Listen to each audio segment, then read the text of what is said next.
Cominciamo il viaggio di questa settimana dalla provincia di Padova, anche se però qua siamo proprio al confine con quella di Rovigo, l'Adige qua a due passi. Questo è Sant'Urbano, dove a Sant'Urbano ci sono tante belle cose, c'è anche molta storia, però ci sono in questo caso anatre e oche. Di questo vi parleremo quest'oggi, non solo, poi prodotti IGP, difesa ai consumatori, un parco molto bello. Allora sigla e partiamo.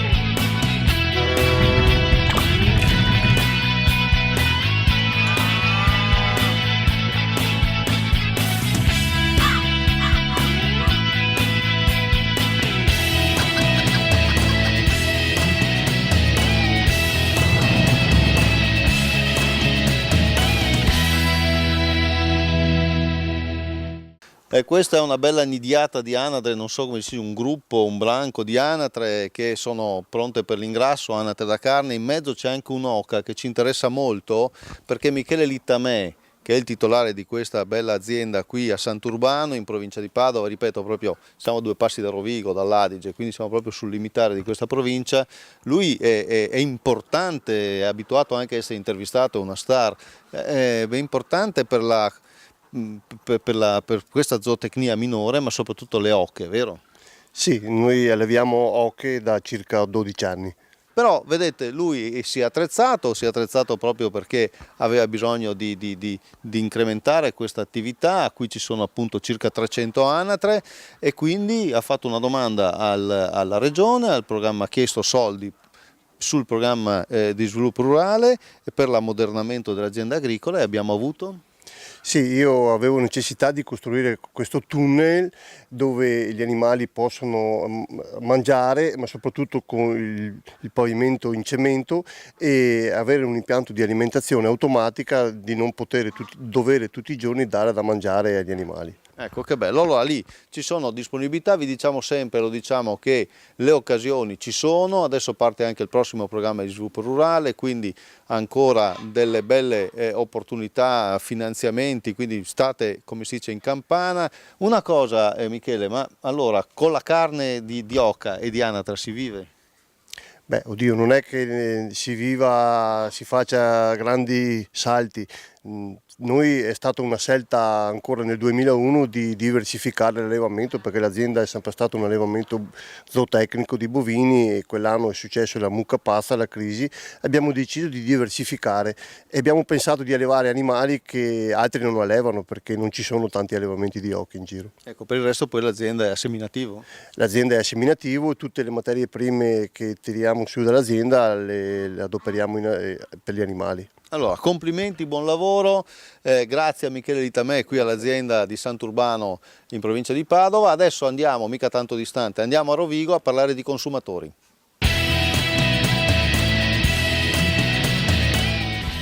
€17,5 milioni per supportare gli investimenti in tecnologie forestali, nella trasformazione e nella commercializzazione dei prodotti forestali. L'intervento è previsto dalla proposta di PSR Veneto. Pubblicato nel sito della Rete Rurale Nazionale, reterurale.it, il report trimestrale sulla programmazione 2007-2013 dello sviluppo rurale in Italia. Il documento presenta il quadro completo dell'avanzamento finanziario dei PSR italiani. Ritorna Nuovi fattori di successo, il concorso del MIPAF che premia i progetti dei giovani agricoltori finanziati attraverso il fondo FEARS e il programma di sviluppo rurale. Tutte le informazioni su reterurale.it.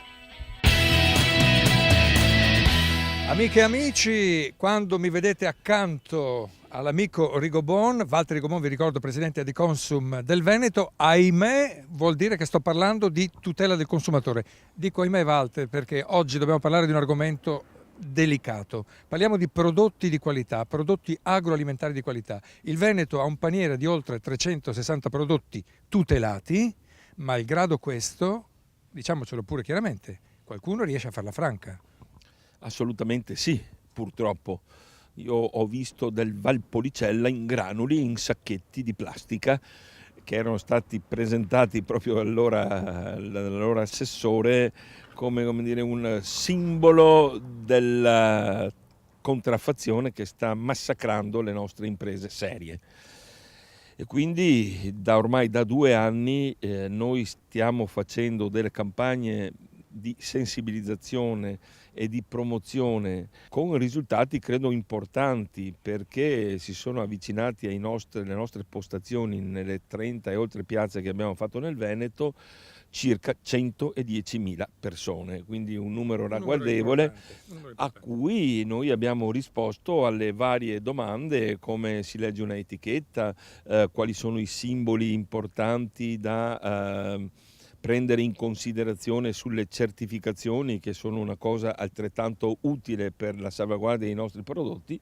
E poi c'è la parte di repressione che viene svolta credo anche egregiamente da parte dei NAS, da parte della Guardia di Finanza, che vigila sulle segnalazioni anche che noi facciamo, e quindi fa interventi molto spesso mirati e molto spesso centrati. Il mio timore, e poi non è che questi si spostano, cambiano sigla, cambiano logo e siamo punto a capo. Sì, purtroppo capita questo, ma abbiamo imparato a conoscerli anche. Abbiamo imparato a monitorarli e li seguiamo come segugi. E anche noi continueremo a seguirli con la nostra trasmissione naturalmente. Grazie al contributo di Adiconsum anche quest'oggi. Saluto Walter Rigobon, con te ci vediamo sicuramente nelle prossime puntate. La linea ritorna adesso a Mimmo Vita. E da Rovigo torniamo, non è giusto, perché prima eravamo in provincia di Padova, ma eravamo proprio di là dell'Adige, adesso siamo di qua dell'Adige, a brevissima distanza da Sant'Urbano, e siamo a Lusia. Lusia è questa realtà molto bella, molto importante dell'ortofrutticolo veneto, soprattutto dell'orticolo, e pensate che Lusia ha questo grande vanto di avere l'unica insalata IGP d'Europa, vero Presidente? Sì, l'unica insalata IGP d'Europa, che è prodotta in 2 province, coinvolge 26 aziende. L'insalata ha una storia di oltre 70 anni, diciamo, qui a Lusia, che si produce orticole. Le caratteristiche del terreno è che ha tanti sali minerali, quindi l'insalata è sapida per se stessa, è croccante.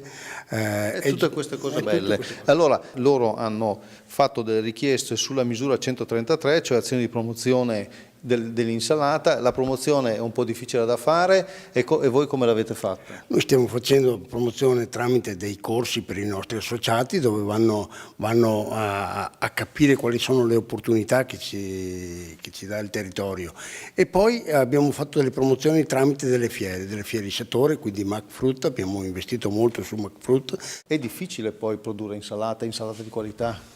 Oggi possiamo dire anche con un certo orgoglio che abbiamo una filiera completa. Se non avessimo questa non saremmo riusciti a ottenere neanche l'IGP, sinceramente, per cui i migliori vivai del nord Italia sono qui a Lusia. E ringrazio Massimo Pezzuolo, però voglio dire c'è una responsabilità importante del consorzio, cioè quello di valorizzare ovviamente questo prodotto e gestire i soci. Sì, il consorzio organizza l'attività promozionale perché è di tutela anche del marchio, e organizza quello che è anche la gestione dei soci.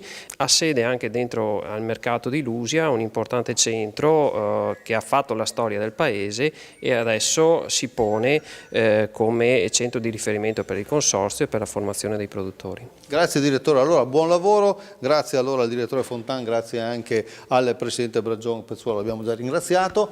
Però restiamo qui vicino adesso, ci spostiamo di poco, andiamo da Claudio De Stefani, lui è all'Oasi dei Boi, adesso vediamo cos'è, una bella zona qui legata all'Adige.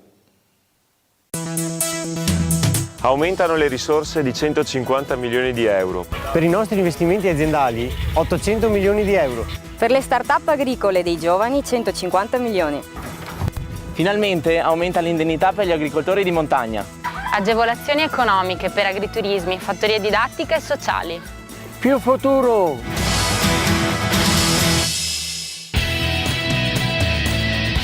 Saluto Mimmo Vita, noi siamo poco lontani da te, te lo dico subito, siamo in un'oasi, tra non molto vi dirò anche dove esattamente. Prima però vado a salutare e ritrovare il nostro Eddie Boschetti, che vi ricordo è presidente WWF Rovigo.